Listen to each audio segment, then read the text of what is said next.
And there shall be 3 of them, a trinity, and they shall bust ghosts, cause busting maketh them feel good. Who shalt thou call?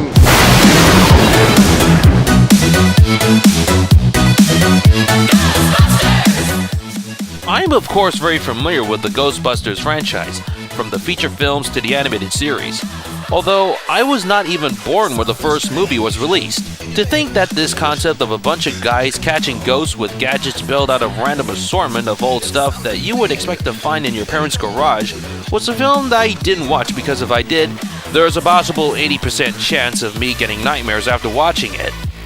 But now that I'm grown up, I decided to give this franchise a shot by seeing the latest revival film that was released in theaters on July 14th, 2016. One thing I'll admit that got me iffy about this film is the fact that compared to the original film, the Ghostbusters in this film are played by women. But contrary to all the protesters and internet haters, the movie has really chosen perfect actresses for the roles. Kristen Wiig fits perfectly as the awkward yet level-headed Anne.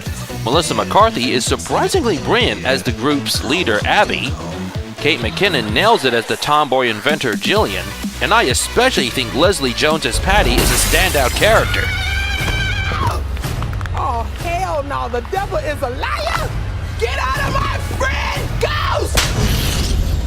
Ow, that's gonna leave a mark! The power of Patty compels you! Ow! Man, if you thought Leslie was tough in that scene, you should have seen her audition tape for The Revenant.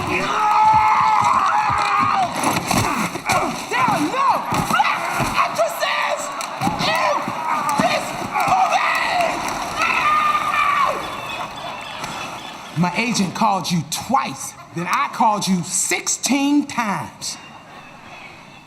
You should have called me back.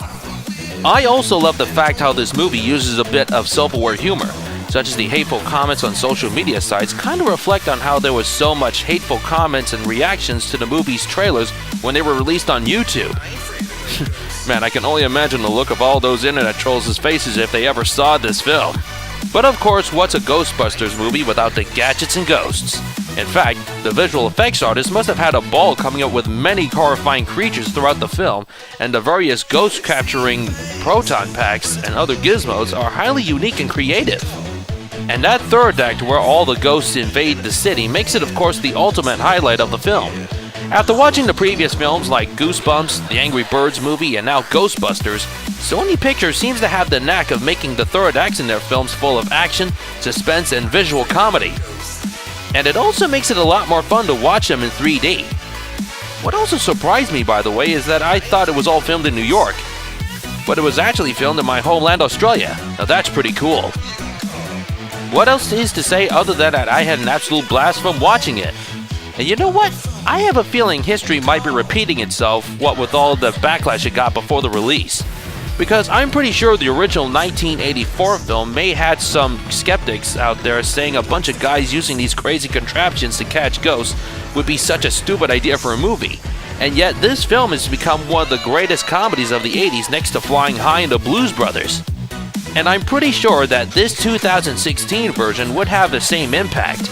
As for me, after watching this film, I've started to grow an interest in the Ghostbusters franchise, and I might even think about purchasing the original film and its sequel on Blu-ray. Also, for all the fans of the original 1984 version, don't forget to spot some of the nice shout-out references and some surprising cameo guest stars. I promise you folks to go out there and see it, especially in 3D.